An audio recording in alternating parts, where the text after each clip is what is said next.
hipercinéticos, e o TEA mais CID-10, não acredito que as coisas são dessa forma. Bom, vamos lá. Segundo o CID-10, eu tenho os transtornos invasivos ou globais do desenvolvimento. São 4. Esse aqui é um subtipo do autismo, a gente considera 3, mas se for destrinchar, são 4.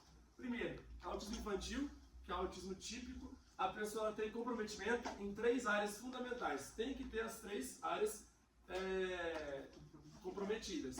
Primeiro, interação social recíproca. Então a pessoa até pensa que o filho é surdo, por exemplo, porque ele não responde aos estímulos sociais da mãe, aquele sorriso social que a criança tem, que é o marco do desenvolvimento. A pessoa perde isso, a criança no caso, então ela não consegue ter essa dificuldade de interagir socialmente. Comprometimento da comunicação, a criança, por exemplo, não tem prosódia. O que é prosódia, Marcão? Ela não entende piada. Isso, coisas, é o sentido emocional por trás da fala. Então, se eu falo uma coisa de muito cunho emocional, dependendo do jeito que eu falo, a criança não entende assim. Ela não entende essa linguagem da prosódia. É o principal comprometimento. Lá na fisiopatologia eu vou explicar por que isso acontece, né? E além disso, do comprometimento da linguagem, da comunicação e da interação social, o que o Fernando tem, né? Que é um repertório restrito, estereotipado, repetitivo. O cara faz a mesma coisa sempre. Tem que acordar, tomar café, tomar banho, tem que ficar até 9 horas estudando e depois ir para casa, jantar e dormir. Brincadeiras à parte, a criança ela tem muito pouco estopim para mudança. Ela não consegue aguentar isso. Então, se eu mudo essa cadeira no quarto dele de lugar, isso já vai causar angústia, já vai causar agitação nele. Ele é muito resistível a mudanças de uma maneira geral. Ele tem que fazer a mesma coisa no mesmo horário, sempre. Muito apego a rotinas, que é o terceiro critério. Se eu não tenho um desses 3, eu não tenho autismo típico. Os 3 estão comprometidos. Pode ser que com o avançar da vida, o Fernando, por exemplo, ele controle um pouco mais esses sintomas. Mas eles permanecem também na fase adulta. O autismo atípico, geralmente é aquelas pessoas que têm um retardo mental muito grave. Então, esconde aqueles sintomas iniciais de interação social, de comunicação ou do repertório. É difícil eu verificar os 3 bastante definidos na pessoa. E por isso que ele é atípico. Geralmente eu diagnóstico depois dos 3 anos de idade, depois dos 5 anos, porque eu não tenho muito claro os sintomas, e pode ser que uma das 3 áreas esteja normal, certo? Então, por isso que a gente fala autismo atípico. Por esse critério. E agora, síndrome de Rett e de Asperger. No TEA, eu não tenho síndrome de Rett. Por quê? Porque é uma síndrome cromossômica, genética, ligada ao X dominante. Então, mais comum em mulheres, a da genética. Um cromossomo que está afetado já causa a doença por ser dominante. E o principal aqui são estereotipias do movimento, alteração da psicomotricidade. A criança geralmente ela fica com as mãos em lavagem de mãos, dessa forma aqui, né, bastante comum, e principalmente o tronco tem ataxias, apraxias, ou seja, uma incoordenação dos movimentos. Ela não consegue coordenar os movimentos do tronco, por exemplo, por conta dessa síndrome genética. E ela perde também os movimentos propositais da mão. Pegar alguma coisa, por exemplo, ela perde isso na síndrome de Rett. É a principal característica. Pode ter aqui? Pode ter. Difícil ter repertório restrito, não é muito comum. Os outros podem chegar a ter sim. E o Asperger, síndrome de Asperger, a diferença é que essa pessoa não tem comprometimento cognitivo ou da linguagem, claro, não tem, né, atraso do desenvolvimento da linguagem ou da cognição. Então são pessoas que conseguem estudar normalmente. O pensamento pode ser confuso, então a pessoa tem uma confusão na hora de organizar o pensamento, mas embora a inteligência, né, mas ela não tem atraso nisso, não tem comprometimento. Ela vai ter um repertório, vai ter interação social ali afetada, mas a cognição, a linguagem, não. Então é isso. Se ele perguntar qual a diferença entre o autismo infantil, por exemplo, do Asperger, é que ele fala lá, se a linguagem ou a parte cognitiva não tiver afetada, já vai para Asperger. Porque às vezes a interação social, a parte comportamental são iguais nas duas. Mas ele fala na questão lá, não há comprometimento da linguagem, ele fala bem, se comunica bem, a parte cognitiva dele tá boa na escola e tal. Asperger. Essa é a principal diferença, beleza? Ô Pedrinho, e tinha uma diferença também que era sobre, tipo assim, a idade que Isso. começa a aparecer. Aqui, até os 5 anos, geralmente é autismo infantil, o resto é cromossômico. 1 ano e meio, 2 anos de idade a pessoa já manifesta. E essa aqui até os 3 anos, mais ou menos. Beleza. Que isso, cara? Bota os transões pra cinético lá. Esse de 10 era só fazer os critérios diagnósticos, alteração em 2 situações. Hiperatividade, a pessoa não consegue ficar parada, mas principalmente situações que demandam calma. Então eu tô na aula ali, tô sentado, não consigo ficar em pé, tem que ficar balançando. É engraçado que ele tá falando dele mesmo, do CID dele mesmo, né? E comprometimento da atenção. É aquela criança que começa a brincar com um brinquedo, não consegue terminar, distrai com o outro, não consegue terminar, distrai com o outro. Então atividades que não ficam acabadas por conta do comprometimento da atenção. Certo? E aí o CID-10 coloca 2 transtornos principais. O transtorno de perturbação da atividade da atenção, que é o TDAH, que é o mais comum, e isso pode levar a pessoa a ter agressividade, distúrbios de conduta, que acaba entrando no transtorno de conduta hipercinética. Aquela pessoa agressiva, por exemplo, pode entrar no outro critério. Geralmente, os hipercinéticos têm preferência no diagnóstico. Então, a não ser, porque pode ser que autismo dê alguns sintomas aqui de hipercinética, aí a gente pode confundir o diagnóstico. Mas tem transtorno invasivo, tem preferência no diagnóstico, sobrepõe aos hipercinéticos. E os hipercinéticos sobrepõem aos transtornos de conduta. A não ser que tenha os 2, aí eu tenho o transtorno de conduta hipercinética. Basicamente é isso. Coloquei aqui, critério MCHAT, CARS, não é diagnóstico, é rastreio. Então eu estou lá na atenção primária, um pediatra, um médico da família, ou um médico clínico. Eu posso usar esses critérios para definir se a pessoa tem risco ou não de ter o autismo. E eu vou encaminhar, se o risco for muito grave, tem os valores, enfim, para atenção especializada, a atenção secundária, para o psiquiatra, para o psicólogo, para o psicopedagogo, que vai fechar o diagnóstico de autismo. Aí a fisiopatologia que eu falei, a principal teoria é que eu tenho distúrbios da conectividade cerebral. Então, a conexão entre os hemisférios está prejudicada e o intra-hemisfério, na mesma região, está aumentado. Por isso que a pessoa não tem prosódia, porque eu tenho que conectar a área da linguagem esquerda com a área da prosódia direita. O autista dificilmente tem essa conexão funcionante. E por isso que pode levar, por exemplo, a esse comprometimento da linguagem, da prosódia principalmente. E além disso, eles têm um desenvolvimento cerebral um pouco diferente das crianças normais. Geralmente, por conta do aumento da serotonina, que foi verificado em exames, eles têm um defeito na poda sináptica, que acontece nessa fase inicial da vida da infância. Se eu não tenho poda sináptica, os meus circuitos, eles não são, digamos assim, aprimorados. Eu tenho muitos circuitos desnecessários, por exemplo, porque não tem essa poda, e isso pode explicar também essa falta de aprimoramento nos distúrbios que a gente tem aqui no autismo. E ilustrando o nosso queridíssimo Miguel, né, o cara usando ali um Venvance, usando uma Ritalina, o cara estimuladaço. O que eu vou ter? Isso aqui é tratamento básico de TDAH, não é de autismo. Autismo eu tenho terapias, ABA e o IT, certo? Não tem medicamento, né? A não ser que tenha uma agressividade muito alterada, eu posso usar uma coisa para acalmar, mas o tratamento não tem. Quais são os 4 pontos que o professor Zé Carlos falou para o tratamento não farmacológico? Maternagem, água e Psicoeducação. Então esse aí é o que vai cair, provavelmente, nessa parte.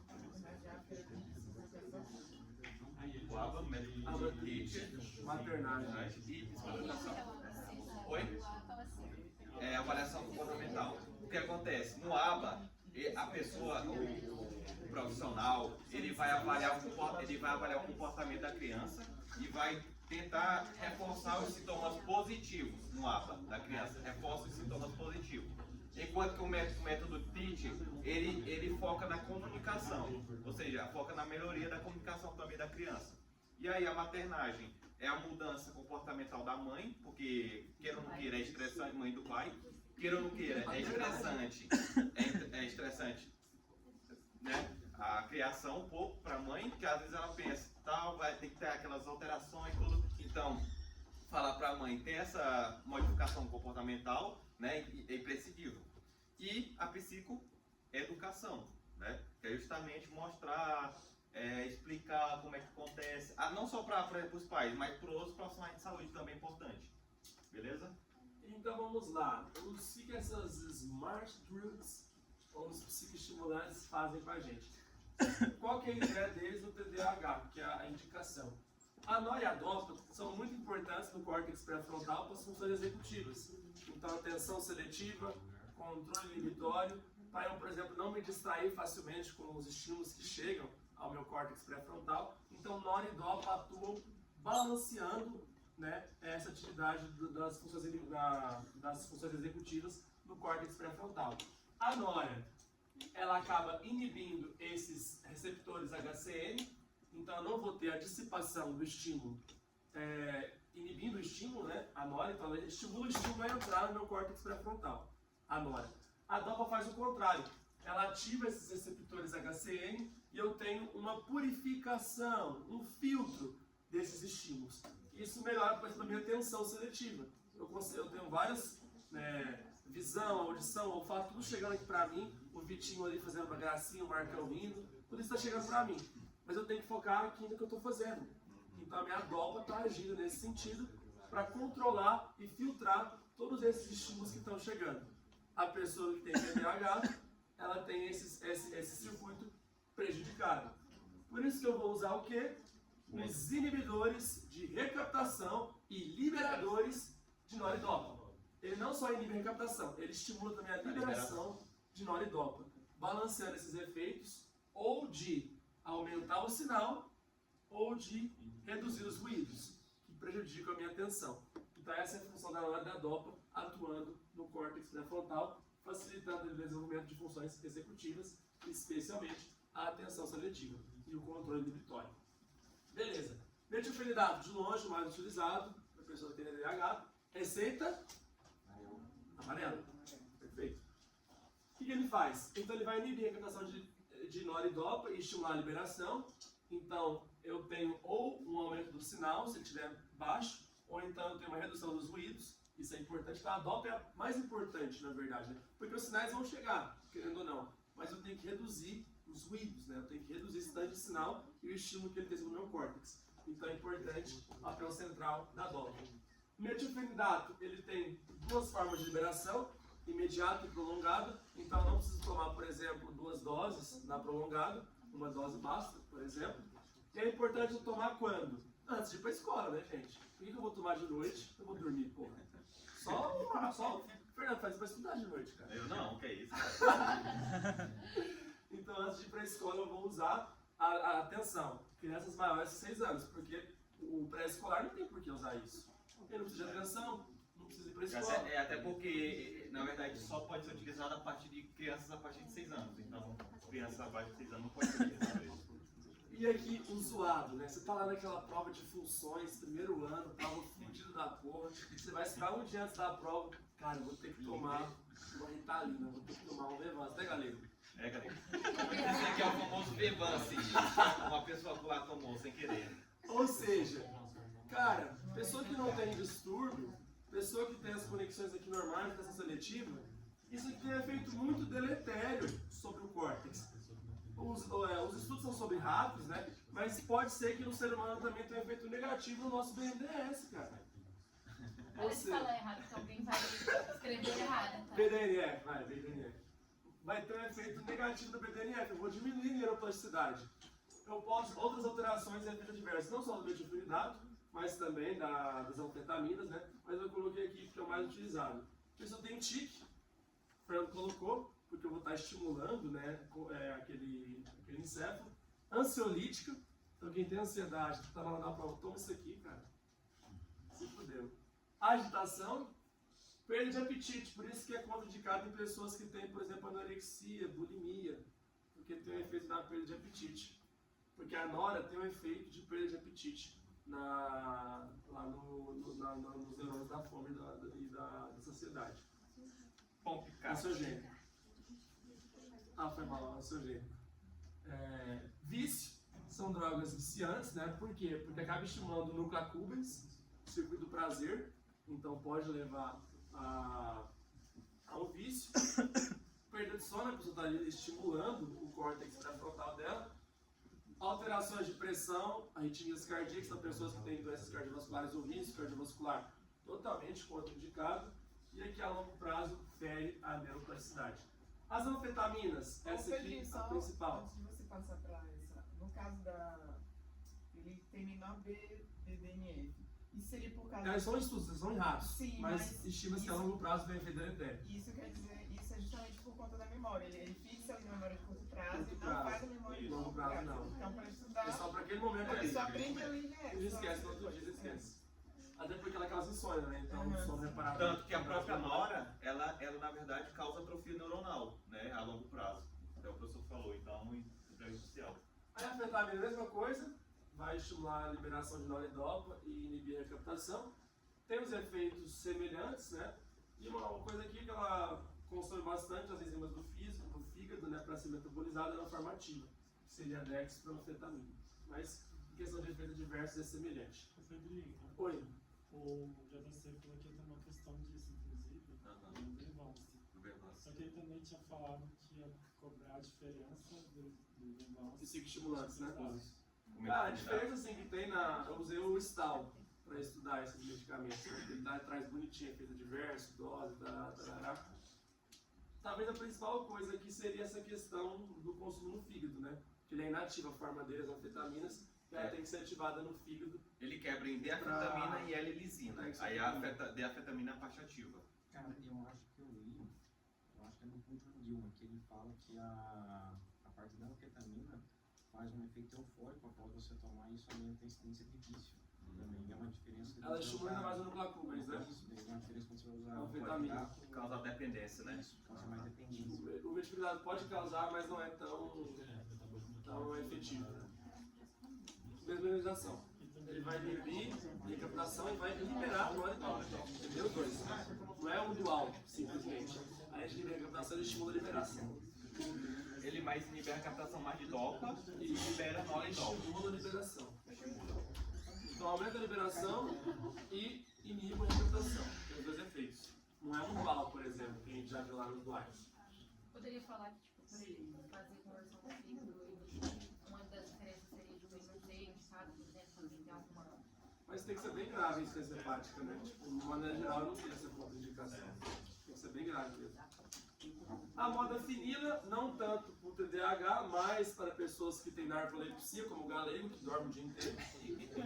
Cada um tem um negócio. E aí tem que usar um cara que te mantém em vigília. Porque ele vai inibir a captação de dopa. E a dopa tem um efeito contrário à estimulação do sono.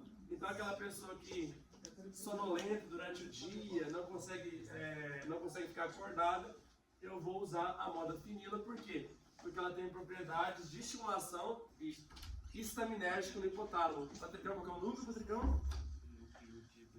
Do histamina no hipotálamo? Pô, você falou da doutoria, cara. Isso, fundo glomerular, que estimula histamina. Histamina estimula a vigília. Então por isso que a modafinila é usada para tratar o galego aí. Tanto que o uso antihistaminérgico causa sedação. Beleza? Beleza? Passou? Fechou? Até 10!